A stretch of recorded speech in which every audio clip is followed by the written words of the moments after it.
ये है कि लोग सांसद तो बने, चाहे धर्मवीर जी बने, श्रुति बनी, मगर पार्लियामेंट में जो कॉन्स्टिट्यूएंसी या स्टेट की समस्या रखनी होती थी वो लोग नहीं रख पाए। कि राव बहादुर सिंह ऐतिहासिक अंतर से लोग यहाँ से सांसद चुनकर भेजेंगे। और फिलहाल चुनाव की बयार जो है वो हर तरफ है और लोकसभा पे बातें चल रही हैं। हमारे साथ पूर्व में डिप्टी सीएम रहे दुष्यंत सिंह चौटाला और भिवानी महेंद्रगढ़ लोकसभा से जो प्रत्याशी हैं जेजेपी के राव बहादुर सिंह मौजूद हैं। क्या कहेंगे? फिलहाल जो मैंडेट है वो बढ़ने वाला है और 14 वाली जो है उसको और बढ़ाने वाले हैं लोग। बिल्कुल, भिवानी जिले के अंदर से बड़ा अच्छा बहुमत उस समय भी बहादुर सिंह जी को मिला था, मगर मैं कल महेंद्रगढ़ जाके आया। महेंद्रगढ़ और टेली विधानसभाओं में जो जोश लोगों को दिखा, ये विश्वास मुझे भी है कि राव बहादुर सिंह ऐतिहासिक अंतर से लोग यहाँ से सांसद चुनकर भेजेंगे। और ख़ास तौर पर एक विषय जो मुझे बड़ा अंदरूनी सा दिखा लोगों के अंदर, वो ये है कि लोग सांसद तो बने, चाहे धर्मवीर जी बने, श्रुति बनी, मगर पार्लियामेंट में जो कॉन्स्टिट्यूएंसी या स्टेट की समस्या रखनी होती थी वो लोग नहीं रख पाए। आज हरियाणा की आवाज़ को, भिवानी की आवाज़ को जगह मिले, राष्ट्रीय दबाव में क्षेत्रीय भाषा बंद जो हो जाती है वो ना हो, इसलिए चाबी का बटन दबाकर लोग बहादुर सिंह जी को। अच्छा, आपने एक मैं इंटरव्यू देख रहा था, आपने उसमें कहा कि रीजनल ही ओरिजिनल है और जिस तरीके से 19 में एक बयार थी जेजेपी की, वही आपको जोश लग रहा है कार्यकर्ताओं की खासतौर पे बात? देखो, आज चुनाव प्रचार शुरू हुआ है और जिस तरह का लोगों का शहर में समर्थन निकल के आ रहा है, मैं मानता हूं कि 19 से ज़्यादा जोश लोगों में है। जो हमने 4.5 साल डेवलपमेंट वर्क करवाए, पूरे प्रदेश को एक माला में परोया, लोगों का समर्थन बड़ा है। और जो इलेक्ट्रॉल हमारे साथ पिछले लोकसभा में था उससे 3 गुना ज़्यादा इलेक्ट्रॉल इस लोकसभा चुनाव में जेजेपी लेगी। परिवार की, चौटाला परिवार की निगाहें भिवानी महेंद्रगढ़ लोकसभा पे थी। खुद अजय सिंह चौटाला दावा ठोक रहे थे, दिग्विजय की बातें चल रही थी, फिर भी आपने सबसे पहला कैंडिडेट यहाँ से दिया है और राव बहादुर को आपने चुना है। यहाँ पे आपको ज़्यादा मजबूती नजर आती है? सबसे पहले भी आपने इनका नाम। देखो, राव बहादुर सिंह जी हमारे परिवार के सदस्य रहे। जब जेजेपी बनी तो ये आईएनएलडी से कांग्रेस में चले गए, निरंतर हमारे संपर्क में भी थे और ये चाहते थे हमारी ताकत को बढ़ाना। डॉक्टर अजय सिंह चौटाला जी को क्योंकि कोर्ट की अनुमति हमने हर लीगल एस्पेक्ट पे देखी, हमें नहीं मिली, उस कारण वर्करों की भी ये चाहती कि ऐसा व्यक्तित्व जो डॉक्टर अजय सिंह चौटाला जी की तरह कार्यकर्ताओं में रह के काम करे। राव बहादुर सिंह जी को वर्करों ने संपर्क किया और मुझे एक खुशी है कि राव बहादुर सिंह जी को लाने का काम संगठन के साथियों का है, जो इनको वापस प्रेरित कर कर परिवार में लेकर आए।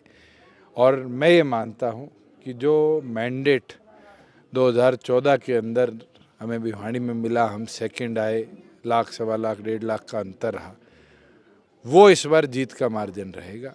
भिवानी और महेंद्रगढ़ और दादरी की जनता ये मन बना चुकी है। डॉक्टर साहब दावा कर चुके हैं कि परिवार से एक सदस्य जरूर आएगा, 9 लिस्ट बाकी हैं, कब तक आ जाएंगे? मैं तो ये मानता हूँ नवरात्रों के अंदर सभी कैंडिडेट्स की इकट्ठी घोषणा होगी।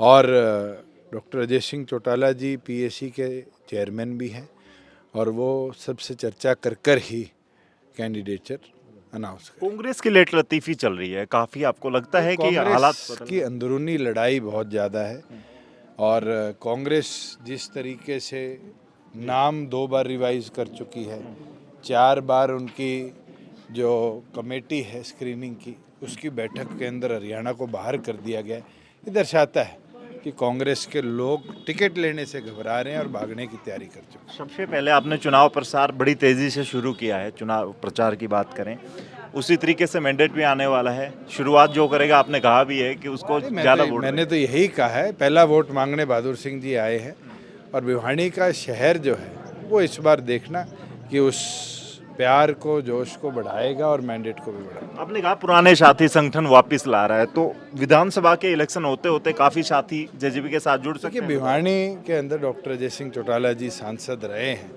बहुत से लोग उस समय भी जुड़े हुए थे, वो कहीं ना कहीं बाइफर्केशन के बाद कोई किसी पार्टी में चला गया, आज उनने आना शुरू कर दिया और मैं मानता हूँ कि उनके आने से वो जो लगाव प्रेम है वो बढ़ेगा, कम नहीं होगा। कहीं ना कहीं उन लोगों का जुड़ाव जो डॉक्टर अजय सिंह चौटाला जी के साथ रहा है, उससे एक बड़ा बदलाव भिवानी की जनता आपको दिखाएगी।